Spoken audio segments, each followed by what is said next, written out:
Raging Gale by James Roy. Read by the author. Part the 80th. Hope tries to carry on. Hope's hands were steadier than her stomach the next morning. She wished her plane did not reflect how empty she felt since her adventures with the rebellion, and the fact that the crew went about their duties without protest to her seemed to grant her that boon. None of them held her to account for not playing her best. The crew continued on as though yesterday had not happened. Osai was consulting with Campbell as to how the bell watch was being conducted, making sure his sand ran well in his hourglass. Above her, Herbert and Sachs were trimming the topsail on the mainmast. Andrews and Owen were doing their best to show Aqua how to use a holy stone to swab the deck. Andrews' limited patience and grace at the former slave's inability to take up being a swab was showing as his face became redder and redder. Hope tried to go on as though what had happened yesterday with the galleon, the Casa, and Charles... Charity.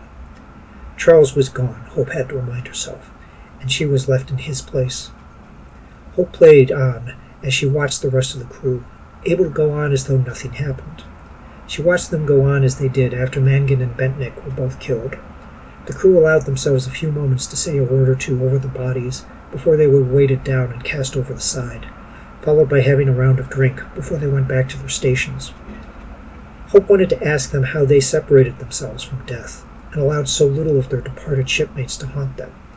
She thought of how she could do so without arousing suspicion about her feelings, where she stood with Charles, how she could discuss him without arousing the resentments of Abigail warned her of.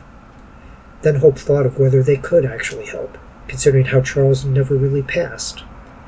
After he was shot, he was not bound and sent over the edge, but given a hammock in the captain's cabin to tell her story, and the only one that drank to him was Hope, which proved to be a catastrophe. The man Hope knew was no more, had never existed to begin with, leaving her with Charity. Briefly, Hope wished Charles had left a body to be bound and thrown over the side. She cursed Surgeon Samuels for saving Charity's life, or at least exposing her while wiping away her disguise.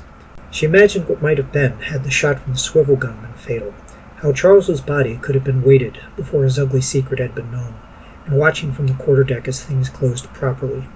She debated whether it would be better to look one last time in Charles's eyes as the body went over to the side before being claimed by the sea. She banished that thought. She wondered if she could imagine such an act and still look at Charity after harboring such dark desires.